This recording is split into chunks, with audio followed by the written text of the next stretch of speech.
fais-tu ici ?» Clément répondit. « Reste calme, Alia. Je ne veux pas te faire de mal. Juste quelque chose que je suis sûre que tu apprécieras. » Elle commença à se débattre pour quitter la pièce, mais en vain. Personne n'était là pour l'entendre, et elle n'avait pas de force.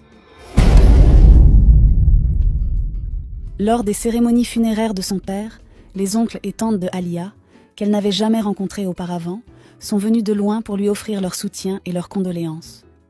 C'était un moment de tristesse profonde pour la fillette de 10 ans, désormais orpheline, ayant perdu sa mère à la naissance et son père récemment. Dans le salon funéraire, parmi les invités vêtus de noir, Alia était assise à côté de tante Ira, qui avait pris soin d'elle avec amour et dévouement pendant la maladie de son père. Des personnes de tous horizons vinrent exprimer leurs condoléances et leur soutien en ces temps difficiles. Soudain, une femme élégante, visiblement aisée et riche, entra dans la pièce. Elle se présenta à tout le monde comme tante Karen, la demi-sœur du père de Alia. Tante Karen offrit des mots de réconfort et promit de veiller sur Alia, s'assurant qu'elle ne manquerait jamais de rien.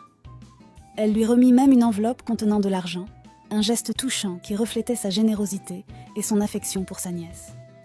D'autres membres de la famille offrirent également leur soutien et leur disponibilité en cas de besoin, apportant des cadeaux et leur numéro de téléphone pour rester en contact.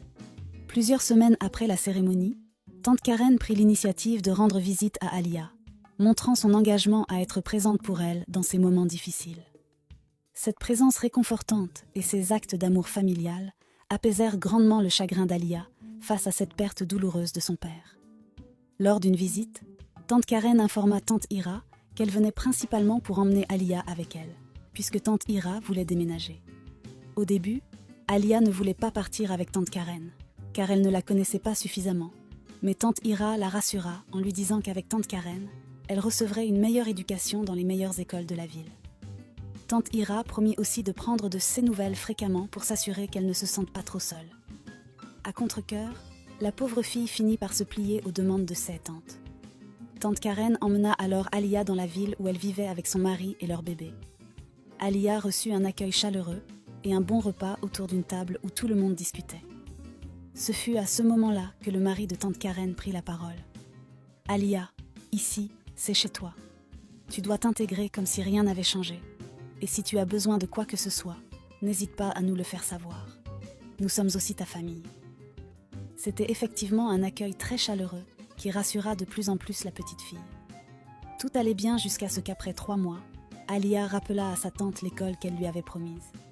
Sa tante lui dit à nouveau de ne pas s'inquiéter, mais les jours passèrent et elle n'était toujours pas inscrite à l'école. Un jour, alors qu'Alia effectuait ses tâches habituelles, sa tante l'appela d'urgence pour la rejoindre dans le salon.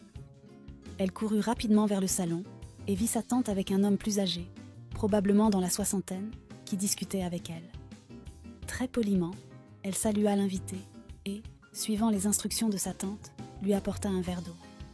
Après avoir échangé quelques mots, sa tante la rappela.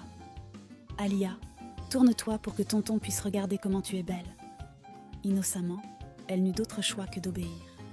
Elle ne voulait pas contrarier sa tante, alors elle fit simplement ce qu'on lui a demandé.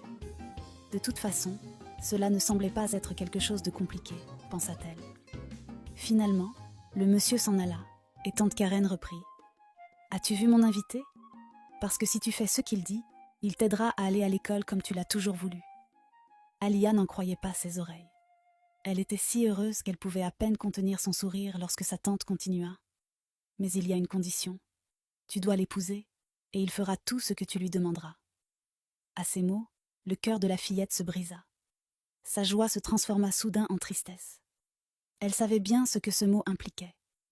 Elle répondit alors, au milieu de toutes les questions qui traversaient son esprit. « Mais tante, je suis encore une enfant. » « Eh bien, tu te débrouilleras comme une adulte parce que je sais que tu es très intelligente, » répondit tante Karen.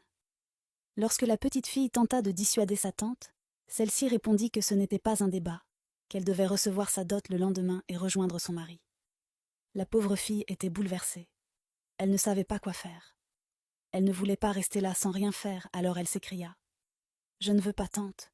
Si c'est comme ça, je préfère rentrer au village. » À ces mots, tante Karen se leva l'air furieuse et lui donna sa première gifle. Ce soir-là, Elle la frappa violemment et sévèrement pour lui montrer qu'elle ne devrait jamais lui désobéir. Tard dans la nuit, elle fut réveillée par un bruit venant de la chambre de sa tante. Pendant que tante Karen faisait l'amour avec son mari, elle faisait tellement de bruit qu'elle avait même réveillé la petite fille qui se trouvait dans sa chambre. Tandis que tante Karen et son mari étaient plongés dans leur ébat amoureux, elle se glissa lentement hors du lit et traversa le salon sur la pointe des pieds, son corps couvert de plaies rouges. Elle attrapa les clés et, sans faire le moindre bruit, ouvrit la porte principale. Elle se mit alors à courir aussi vite qu'elle le pouvait pour sauver sa peau. Elle était partie les mains vides. La seule chose qu'elle avait emportée avec elle était le numéro que oncle Moïse lui avait donné lors de la cérémonie de son père. Elle courait de toutes ses forces, sans oser s'arrêter. Elle ne savait même pas où elle allait, mais tant que cela pouvait la sauver d'un mariage avec un homme de 60 ans, elle ne se plaignait pas. Dans son village natal, elle était même connue pour son intelligence et sa sagesse. Elle recevait des compliments à ce sujet. Alors elle se dit que c'était le moment d'utiliser cette intelligence. Après quelques minutes, elle s'arrêta essoufflée dans une ruelle, et dès qu'elle réalisa qu'elle était loin de la maison, elle pensa immédiatement à appeler sa tante préférée, tante Ira, pour lui faire part de la situation et expliquer que tante Karen voulait la marier à un vieil homme dans la soixantaine. Malheureusement, elle se rendit vite compte qu'elle n'avait pas pris le numéro de téléphone de tante Ira avec elle. Il faisait nuit, car il était environ 23 heures quand elle avait quitté la maison. Elle chercha donc un endroit où passer la nuit. Finalement, elle trouva une maison et elle se coucha discrètement par terre dans le jardin. Très tôt le matin, vers 7 heures, elle fut réveillée par une vieille dame. « Mais, que fais-tu ici ? Oh mon Dieu, tu as dormi seule ici ? » ?»« Bonjour madame, commença Alia. « Oui, j'ai dormi ici, mais je cherche mon oncle. » La dame poursuivit. « Qui est ton oncle ? Et cet oncle, il habite ici ? » ?»« Je ne sais pas, madame. Je ne sais pas où le trouver, mais j'ai son numéro. » Après quelques instants d'hésitation, la dame décida de